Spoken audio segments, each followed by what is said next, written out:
So, there was this guy, and his name was P.T. Barnum.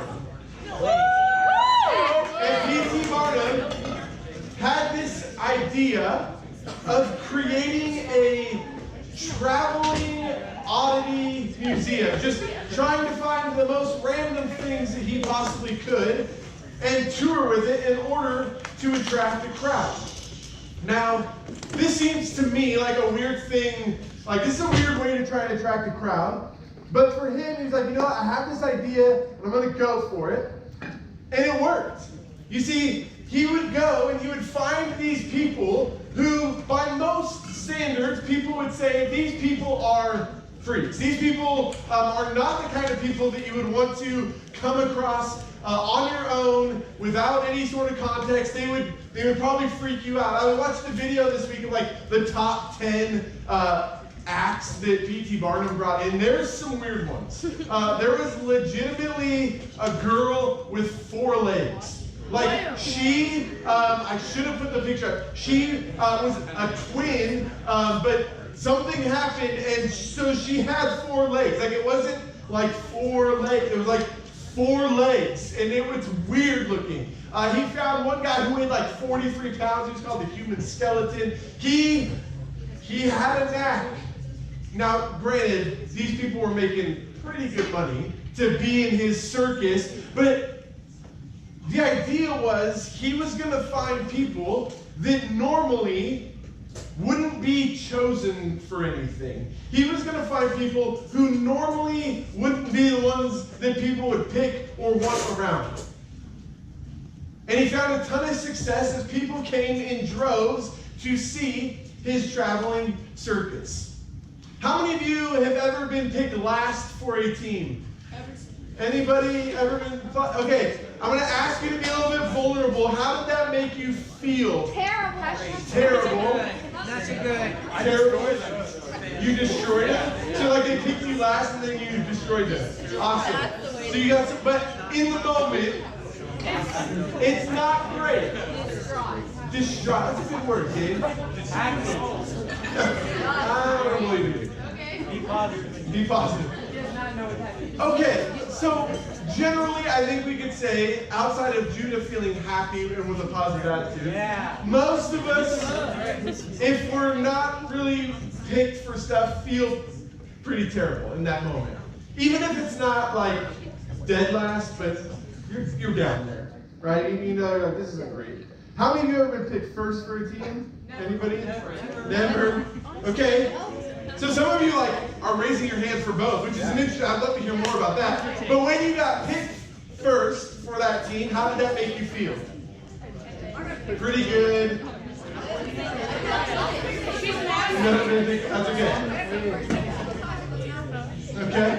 So generally when we get picked first, it feels pretty good. Maybe it's not like PE style where there's captains and you get picked, but sometimes it's like teams that you care about. So you're going out for a sports team, or you're trying to get in a part in a play, and in those situations, maybe we feel that way a little bit more. Maybe you don't care too much about PE, or in a scenario where there's captains and you're getting picked. But there are those areas probably where you don't get picked for things that you really want to, or you get picked for things that you really want to. And in those situations, we feel this kind of spectrum of feelings. On the one hand, if we don't get picked for the thing we want to get picked for, or if we're not chosen, it's really easy to feel pretty terrible. And to not feel like we're good enough. And on the other hand, if we do get picked for stuff that we care about, then it's easy to feel really good about ourselves and to feel like everybody feels this way about us. You see, we're going to be starting this series talking about identity.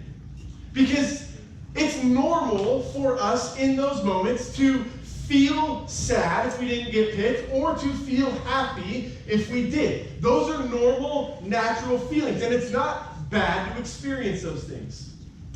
However, if I'm right, which I would guess to some degree I am, because I know it's true for myself, it doesn't take much for those feelings, the feelings of how other people see us, the feelings of whether or not they want us or they choose us, to begin to shape who we are.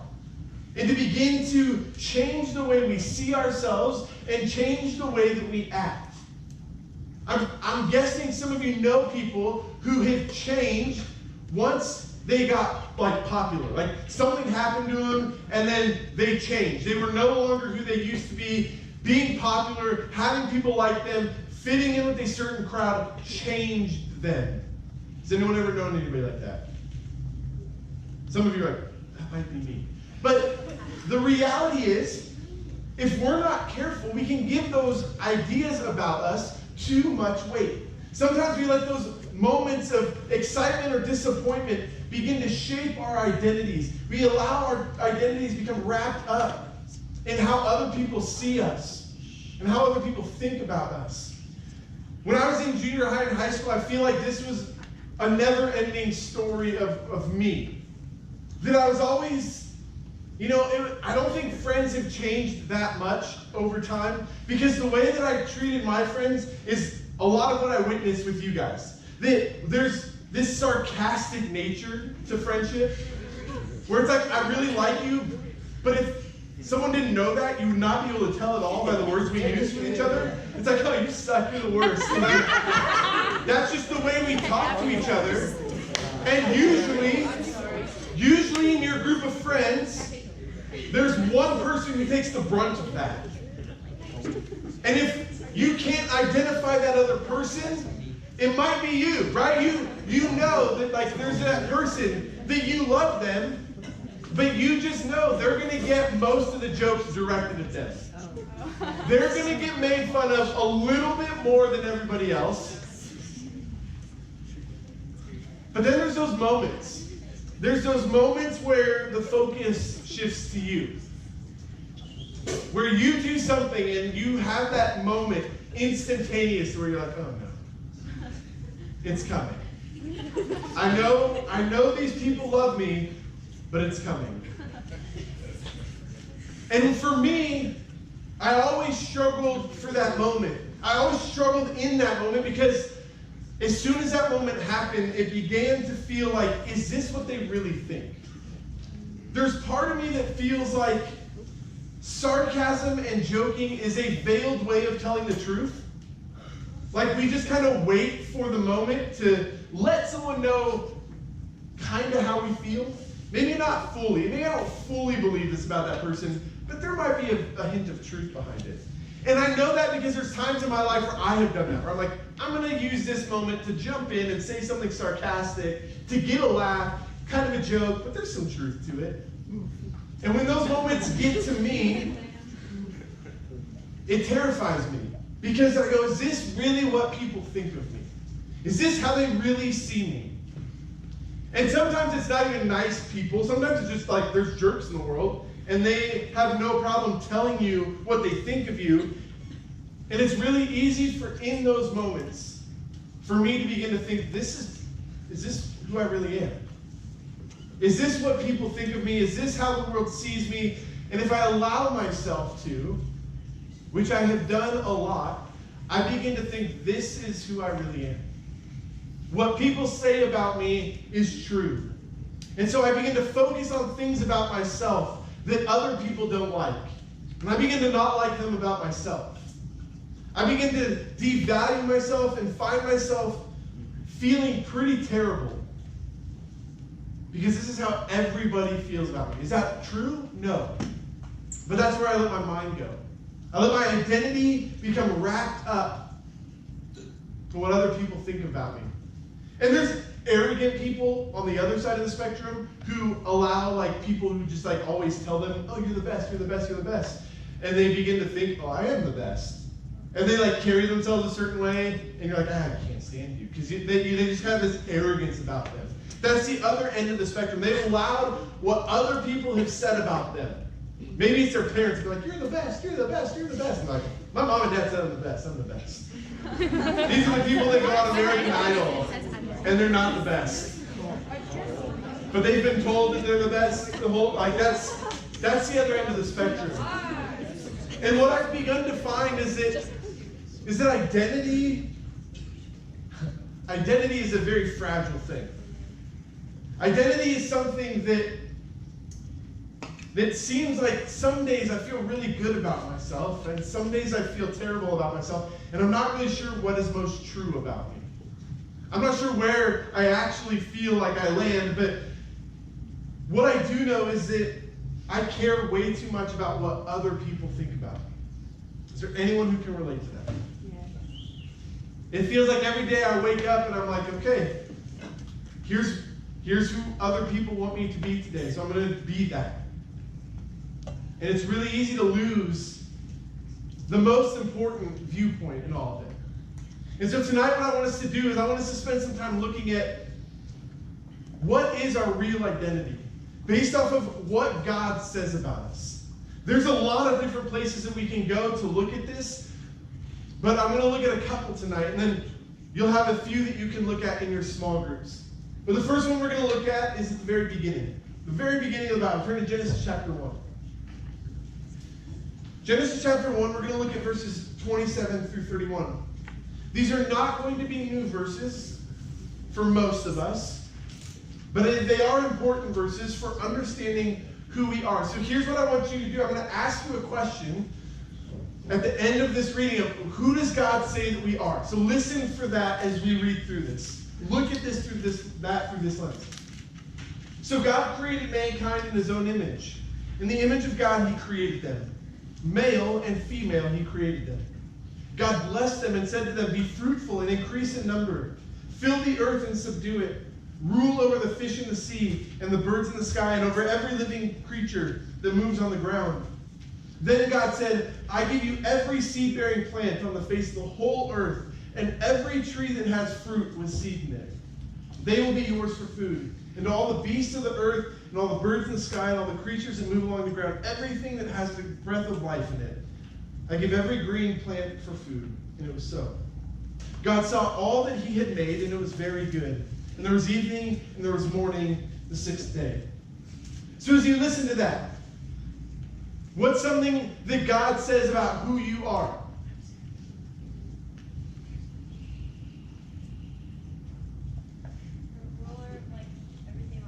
Yeah, you have some, like he gives you some authority and some dominion, absolutely. What else? We're made in his image. Yes, we are made in his image. We are made in his image. Good, what else? Man and woman. Yep.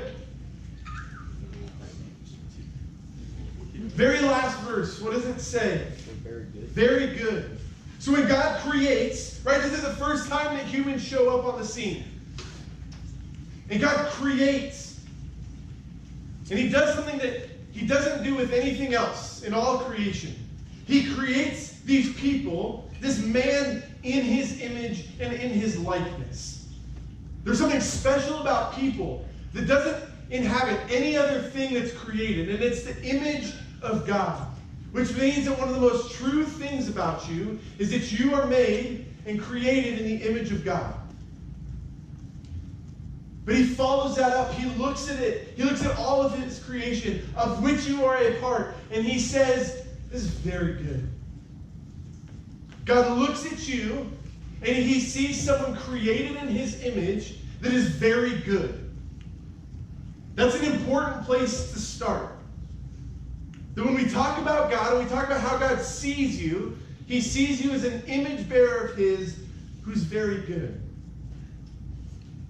Unfortunately, Adam and Eve don't really grasp this. They mess up, sin enters the world, and as the story goes on, there's more things that God has to say about us.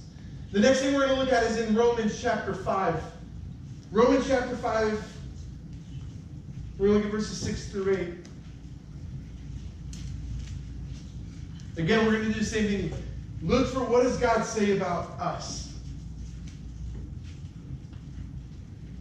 You see, at just the right time, when we were still powerless, Christ died for the ungodly. Very rarely will anyone die for a righteous person, though for a good person, someone might possibly dare to die. But God demonstrates his own love for us in this. While we were still sinners, Christ died for us. So in this passage, what does God say about us? Who are we? Sinner. Weak. Powerless. Good. Righteous. Jackson, way in the back. We're still sinners, although. Yeah, sinners. Good. Ungodly. You see, when we look at this is the not so good side, right? When we look at these verses, it says, while you were still powerless, Christ died for the ungodly. While you were still sinners, Christ died for you. And when I go to look at that, I go, I don't want to believe those things to be true about me. This is not the happy-go-lucky version of the Bible that I'd like to hear today, thank you. Right? We already think these things of ourselves to some, like this is what our worst fear is, that people see the worst in us. And now we're looking at this and God's like, this is how I see you. But that's not really what this verse is trying to tell us. It's not just saying that we are powerless, ungodly, and sinners. You see, that's the language that's used, but all of that was true about us, God says, you know what? No, I don't want that to be the final part of your story. You see, he says, we're loved. He says, God demonstrates his own love for us. Like he does this because he loves us. And so all those things that we tend to think are potentially most true about us, these are the way that God sees us. That God's posture towards us is seeing us as ungodly, powerless sinners. It says, no, God demonstrates his love for us. That Christ died for us when we were still sinners. That blows me away. Right? Doesn't it seem like most of the time when we think through this, we wait for people to get on our good side before we do good things for them? But God looks at us, he's like, you know what? Even though there's a potential for them to reject this, even though they're my enemy, they're at odds, the sin that has separated us is still existent, even though that is true, I'm going to still choose to send my son to die for them. I'm going to make the first move. And that's a that's a terrifying thought to me. You see, I don't like making the first move. Right? I would prefer that someone comes to me. But God's like, nope, I'm not going to wait for that to happen. I'm not going to let that be the plan. I'm going to see these people that I love dearly, and I'm going to move towards them. So we're doing this series called The Greatest Show, and it's loosely going to connect to the movie, The Greatest Showman. Shocker, right? But how many of you seen that movie?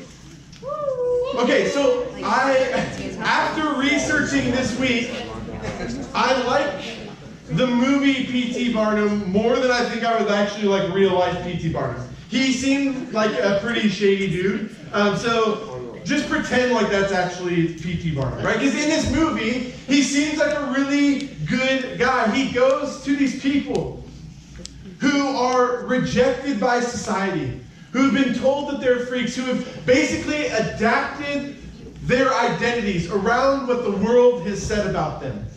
They're hiding from people. And Barnum comes along and he says, no, I want you to be a part of this. And as the movie unfolds, you begin to see, as he speaks value into them, they begin to believe it about themselves. Is this true of what happened in real life? Probably not. He probably saw them as people that helped make him money. But for this movie, Barnum, he seems to genuinely care about these people. There's one scene in particular that catches my mind where my attention when it's like the first time they're going to do this show. And they're all kind of watching the crowd. And they all stumble out, and everyone's shocked and horrified. Children are hid. And Barnum sees the bearded lady's response to this, her fear. And in the midst of this song, he says these words. He says, I see it in your eyes. You believe that lie, that you need to hide your face. Afraid to step outside, so you lock the door, but don't you stay that way. And then the bearded lady begins to embody this, and she says, no more living in those shadows. You and me, we know how that goes. But once you see it, you'll never be the same. We'll be the light that's turning, bottle up, but keep on shining. You can prove there's more to you. You cannot be afraid. And then the whole idea has come alive. I believe that this is partly this is a very small glimpse into what I believe Jesus is trying to get us to understand. You see, when we listen to the world and we listen to what they say is most true about us, when they say, you know what, you're not athletic, or you're a loudmouth, or you're dumb, or you're whatever, or all the good things they say about us, that they'll say about us today, but tomorrow, who knows what they'll say about you. Look at any celebrity. People thought Bill Cosby was the best person ever. Turns out he wasn't. And it takes that long for all of his credibility to go away. Bill Cosby was always Bill Cosby. It's just people didn't know about Bill Cosby. People don't necessarily know fully who you are, but they will assign labels to you all day long. And as soon as that idea of who you are changes, the people that love you today will not love you tomorrow. But we run after these ideas and these opinions all the time.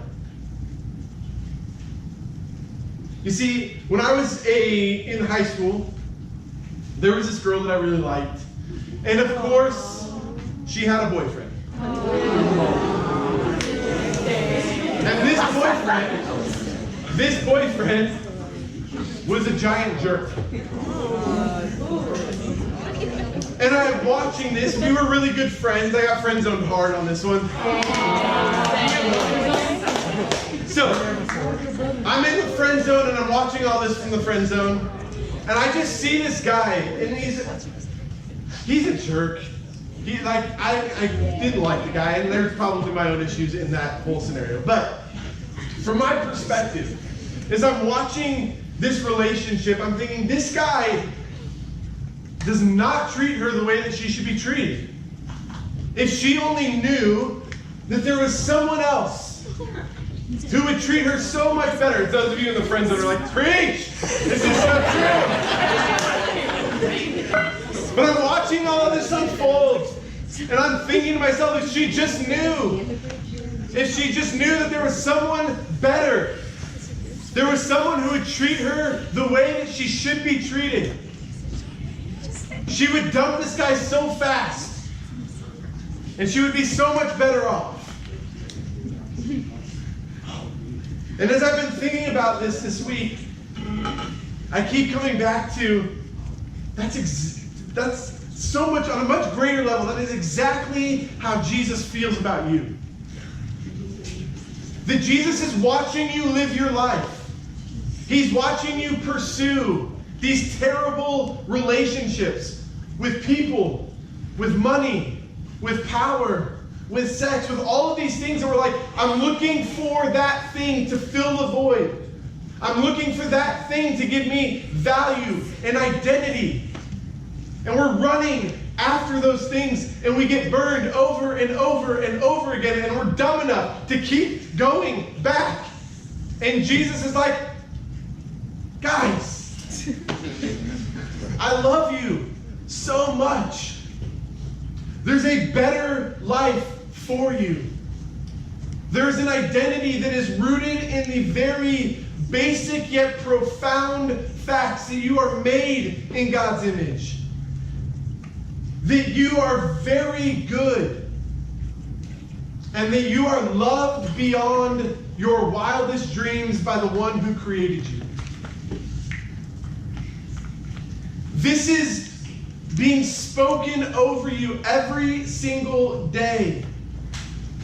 And because of the world we live in and the life that we've created for ourselves, it is so hard to hear that. But I need you to hear today that you are loved.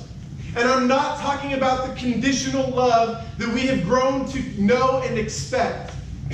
This isn't a kind of love that is here today and gone tomorrow. This isn't a love that is based off of what you do or how good you are. Go back to Romans 5:8. While you were still sinners, Christ died for you. When you were at your worst, Jesus said, you are worth it. And I'm willing to die for you at your worst. And he loves you as much at your worst as he does at your best. There is no one else. There's no one else that can say that exact same thing. And yet we are seeking desperately for other people to tell us who we should be. We are seeking desperately to figure out, who am I? And I need you to understand today that you are loved beyond measure by the God who created you. That is the most true thing about you. Is that you are loved more than anyone else in this room can love you. And it is unconditional. But the question that has to be asked is, do you believe that that's true? Do you actually believe that you are loved? Or is this just a nice idea? If it were true, this would be great. It is true. It is far more true than what that one person might think about you. What you hope is true about them is true of the one who created you. And guys, if you're like, I don't really want to be loved, you're lying. You do desperately want to be loved and chosen and told you're valuable. And that is what Jesus is trying to tell you every single day. You are loved. You are loved. Now go live like it. Let's pray.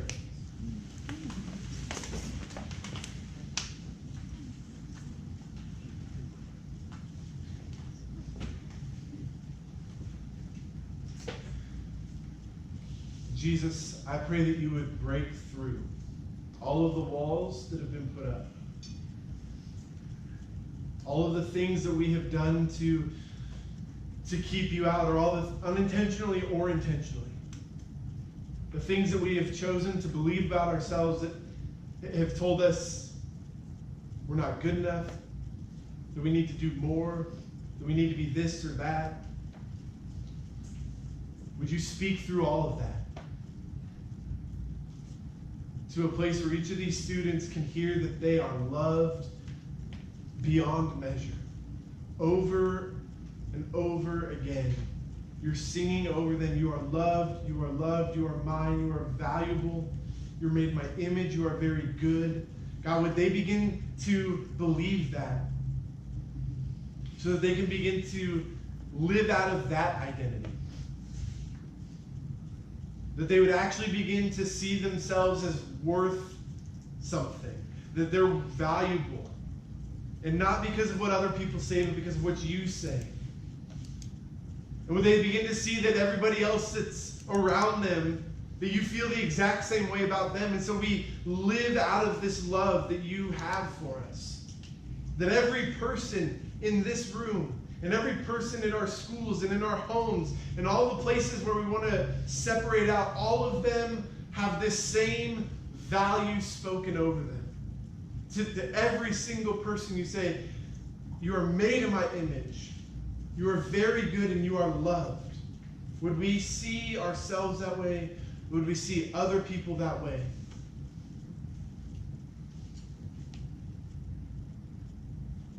Jesus, we might even begin to believe it tonight, but we'll wake up tomorrow and those same lies will come rushing back.